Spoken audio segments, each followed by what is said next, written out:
All right, so let's dive into this moment in U.S.-Canada relations. It felt like huge, like something that could have really tipped the scales between these two countries. A phone call. Yeah.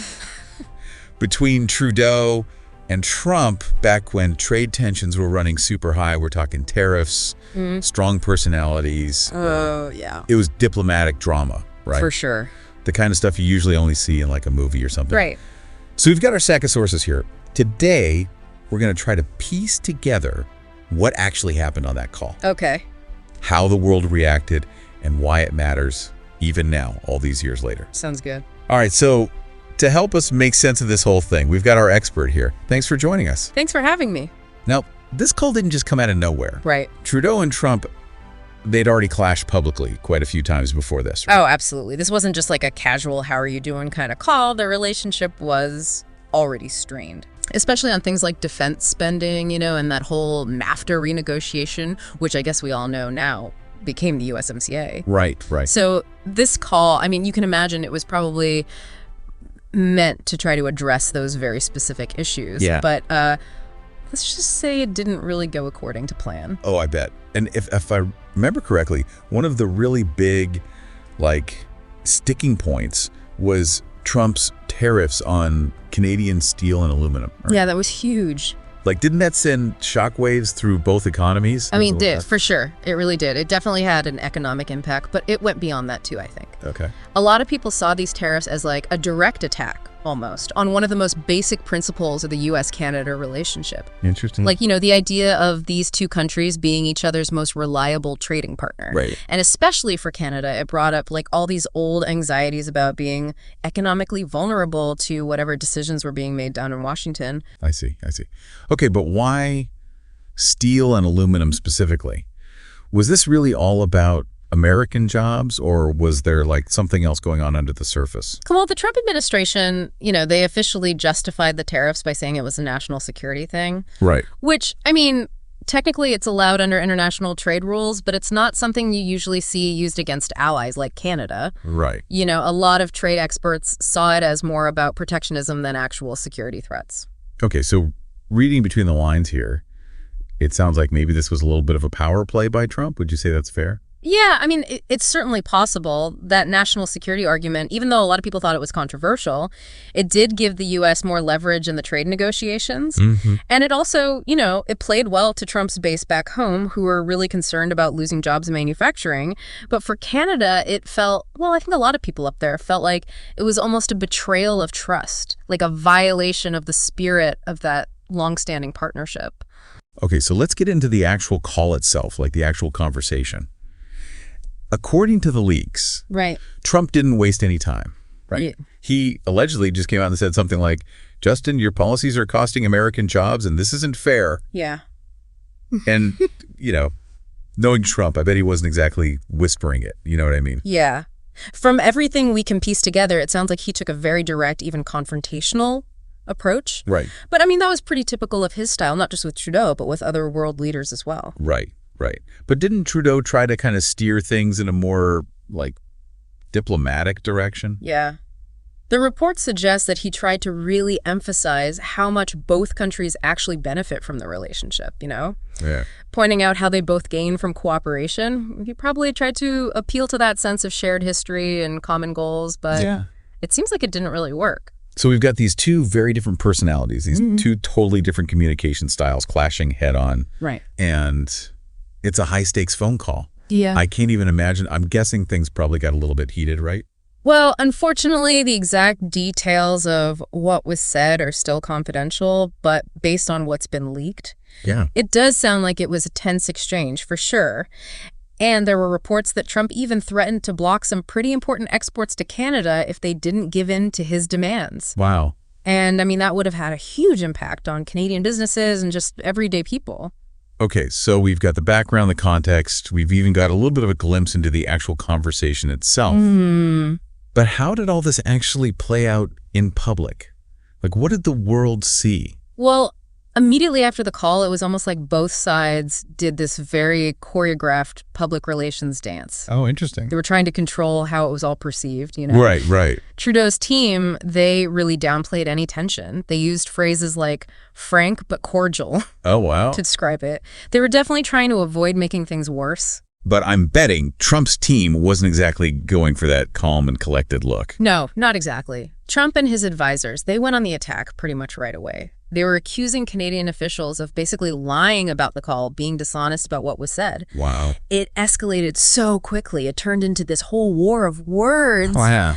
Both sides going back and forth, you know, trading barbs and accusations through the media. You know, it's funny because at the time, I remember seeing all these memes pop up online about the call. One I remember really clearly shows Trudeau, like, sweating. And the caption is something like, "When you survive a Trump call." Right. I bet you saw a few of those too, right? Well, yeah. The internet definitely had a good time with that one. It was pretty funny. Yeah. But, you know, all jokes aside, there were some very real consequences that came out of this. This wasn't just Twitter drama. So it wasn't all just for show. What kind of fallout did this call actually lead to? What were the tangible impacts? Well, for one thing, it made the negotiations over the USMCA, which was already kind of a mess, even more complicated. Okay. Remember, this was supposed to replace NAFTA, so it was already a really big deal. Right. And this just dragged things out even further. It created uncertainty for businesses and investors on both sides of the border. Yeah. And that probably, you know, hurt economic growth. And it went beyond just trade, too. Okay, hold on. Before we go any further, let's try to bring this back to our listener for a sec, you know? Sure. Because you're listening to this and you're probably thinking, okay, so there was this dramatic phone call, so what? Right. How does all this political stuff actually affect me? So let's break that down a bit. Exactly. Think about it this way. You go to fill up your car, and all of a sudden, gas prices are up.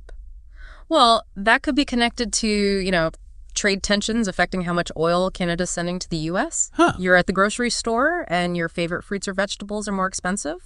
Could be because of all the disruptions in the supply chain because of tariffs and trade disputes. Right. So even though this might feel like something happening far away in some fancy government building, Yeah. these kinds of things can really hit your wallet. Yeah, that makes sense. And that's just the economic side of it, right? Yeah. I mean, weren't there also some pretty big implications for just the overall relationship between the two countries? For sure. This whole thing definitely contributed to this growing sense of, well, I guess distrust is the word. Yeah. And even some animosity between the U.S. and Canadian governments. Wow. It made it way harder to work together on other important things like climate change, border security, you name it. Right. And it affected public opinion, too.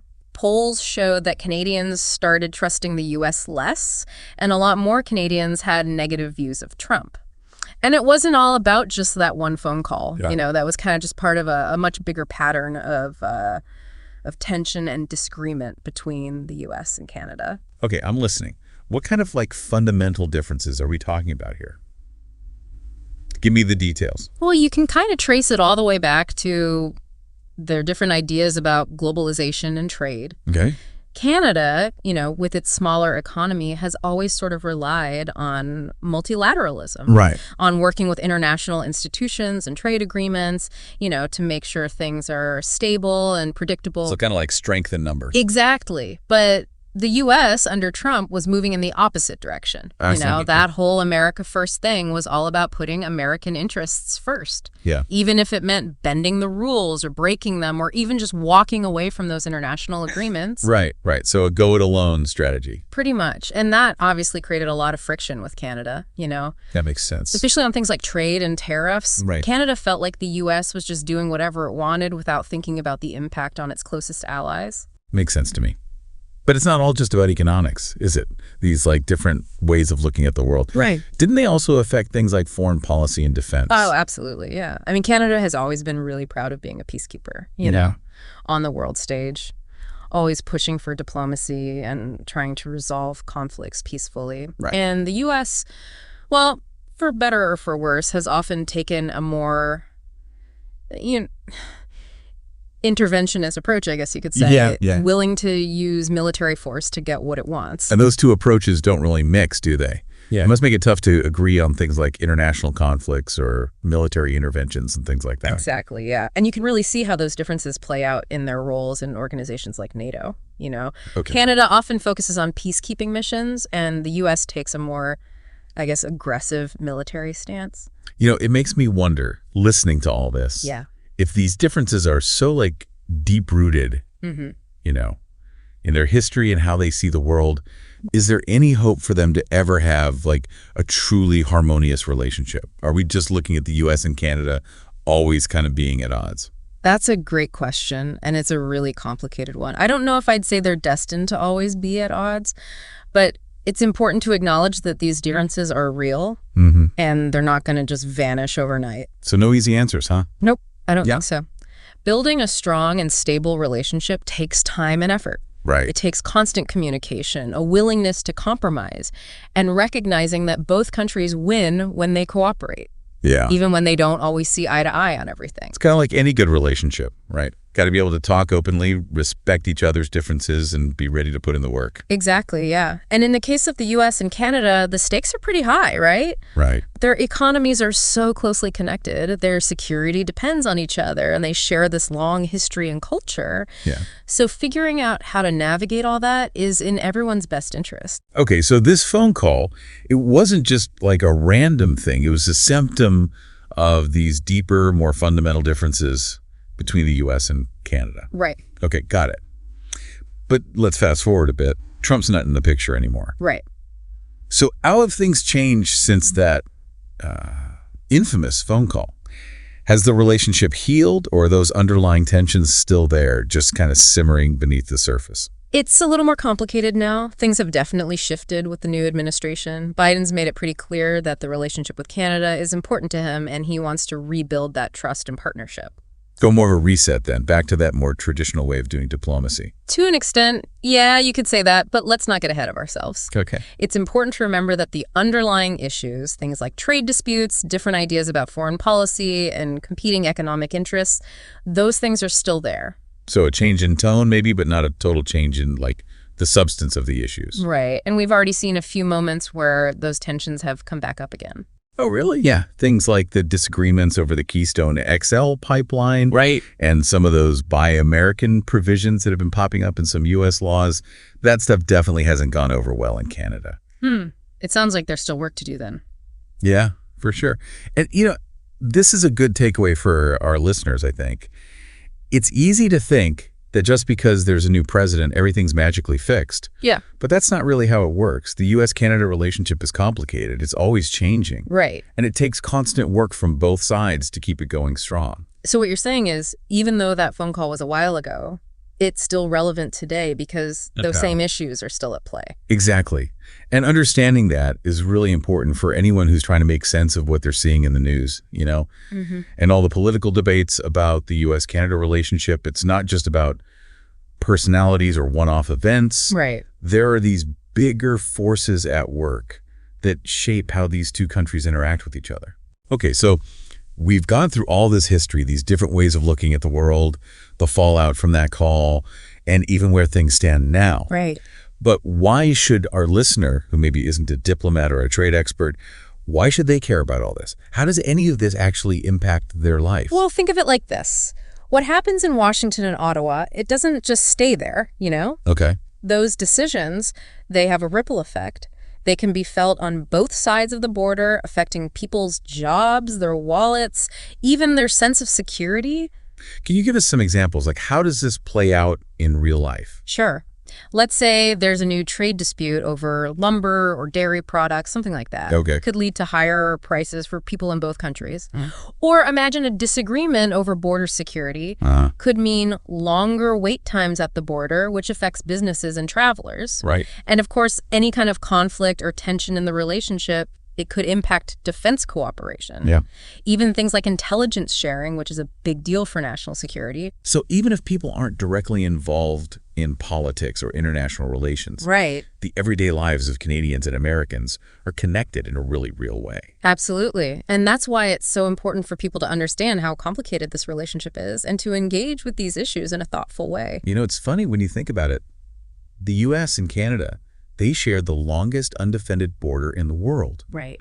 It's a symbol of peace and cooperation. Mm-hmm. But underneath that, there's this whole other layer of complexity and tension. That's a great point. And I think it really shows that even the closest allies have their differences, and it takes constant work and understanding to keep that relationship strong. And we're back. You know, it's kind of amazing how much you can learn from just one phone call. It really is. Like, you're getting this, like, behind-the-scenes look at how global politics really works, you know? Right. All the power dynamics, the personalities, and then how that actually affects people's lives. It's a good reminder that these aren't just, like, abstract ideas. International relations, they have real-world consequences. Absolutely. Okay, so as we wrap up our deep dive here, I want to leave you with something to think about. We've talked a lot about the whole Trudeau-Trump era. Right. And all that tension that kind of came to a head with that phone call. Yeah. But the thing I keep coming back to is this. Do those same tensions still exist today, even though there's a different president in the White House now?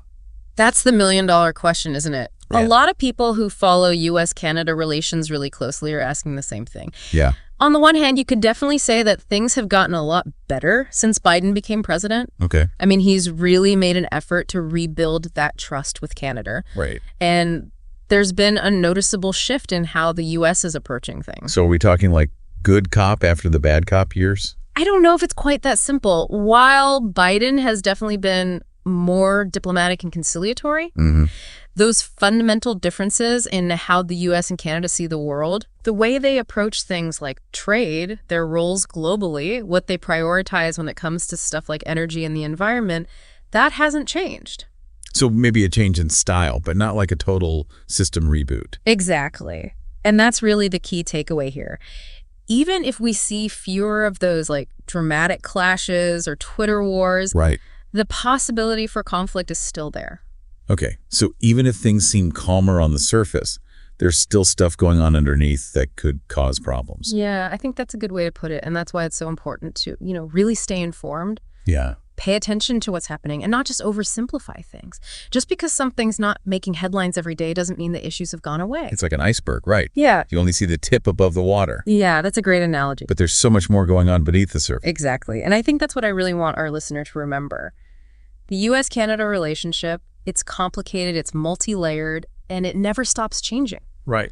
It requires constant attention and work from both sides. So it's not like you just set it and forget it. You know, it takes effort to make it work. Absolutely. And that's where you come in as a listener. Okay. By understanding this relationship, by staying informed, and by talking about these issues with other people, you're actually playing a role in how this partnership works. That's a great point. It reminds us that we're not just along for the ride, right? Even if we're not diplomats or politicians, we all have a stake in this relationship. Absolutely. It affects us all. Exactly. Well, that about wraps up our deep dive for today. I hope you found it helpful. Me too. And maybe even got you thinking about some things you hadn't considered before. That's always the goal. We'll be back next week with another deep dive into a topic that matters. Until then, keep learning, keep exploring, and keep asking those tough questions. Sounds good. See you next week. See you then.